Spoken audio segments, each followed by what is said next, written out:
Welcome back to another episode of Who Wore It Best. We talk about jersey numbers in the NBA, going all the way from 00 to we'll see where I stop. Today's episode, we're doing the number 3. Now, let's set some parameters of how I came up to my list of top 5 players who wore number 3. First off, minimum 5 seasons. They had to have wore the jersey number for 5 seasons. I had to set something up right there because the amount of players that have worn jersey numbers in the league, that list would be too hard for me to create. So I set it at 5 seasons minimum.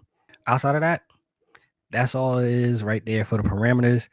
Getting into it. Some fun facts, right? So the first ever player to wear number 3 in the NBA was Pep Saul for the Rochester Royals in the 1950-51 season. Most recently, the number 4 players that have worn or are currently wearing the number 3 is a total of 373 players. Now let's list some names that you possibly did not know actually wore number 3. These are some players I didn't know wore number 3. Y'all might have known, but hey, let's share the list and see what y'all think, see what y'all know. Let me know in the comments if you knew about these players. Chauncey Billups wore number 3 with the Raptors.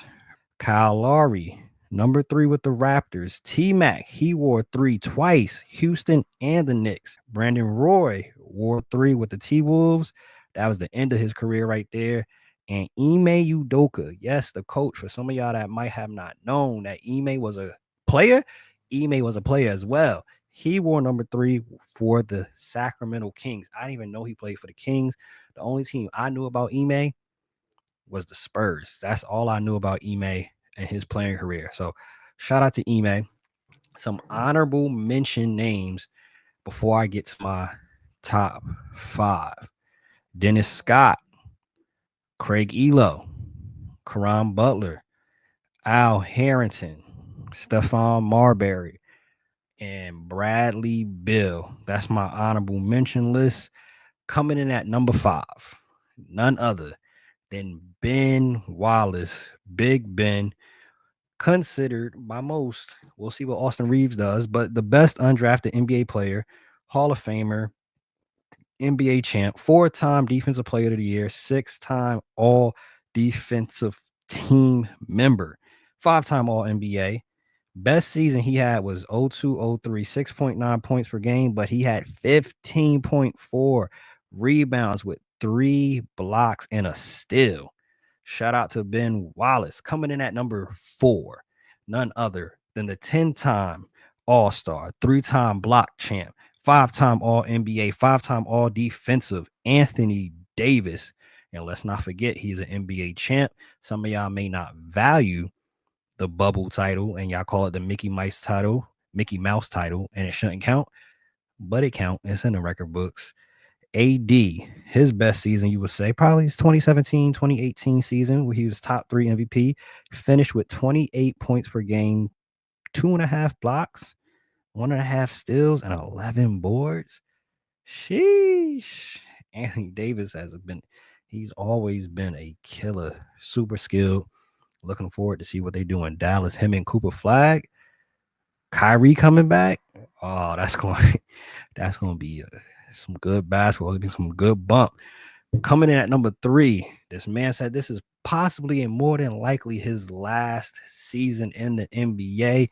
None other than the point guard, Chris Paul, CP3, 12-time All-Star, 6-time steal champ, 5-time assist champ, 11-time All-NBA, and at his 6-foot height, 9-time All-Defensive player. Third season, he had 11.5 assists, 21 points per game, 2.7 steals, which statistically might have been his best season, but I would argue outside of statistics, what he did that year with OKC, when nobody expected him to get into the playoffs, I think that was Chris Paul's best season, best performance. Great job with leadership for them to be able to get that done. Some would say He helped usher and mature SGA into the killer that he is today. He was always a killer, but to be able to play next to CP3, the point guard, definitely helped out his game. Coming at number 2, pound for pound, the best. And I don't think this is exaggeration. When we talking about pound for pound, Allen Iverson, AI, the answer. The man, just a quick second outside of what he did on the court. He changed culture on and off the court big time, arguably top 3, top 5 most influential athletes, not just NBA. Top 5 most influential athletes. You talking about Allen Iverson. Y'all let me know in the comments if y'all agree, who comes to mind for most influential athletes.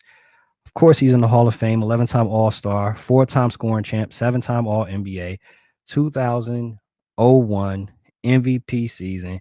For his career, fun fact, this man averaged 41 minutes. 41 minutes. We talking about practice?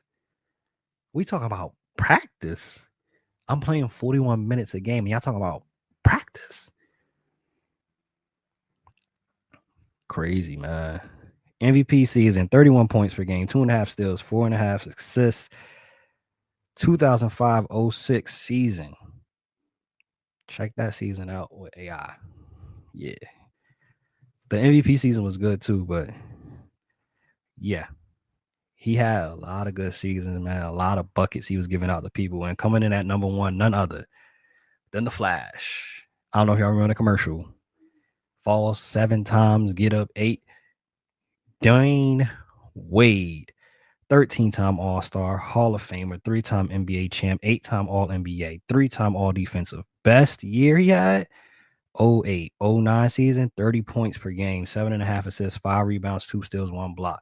I remember, and I'm sure y'all could attest, that playoff run, specifically how he did in the finals against the Mavs. In the 4 games that they won, the man averaged like 35 points or something like that and didn't play all but like 4 minutes.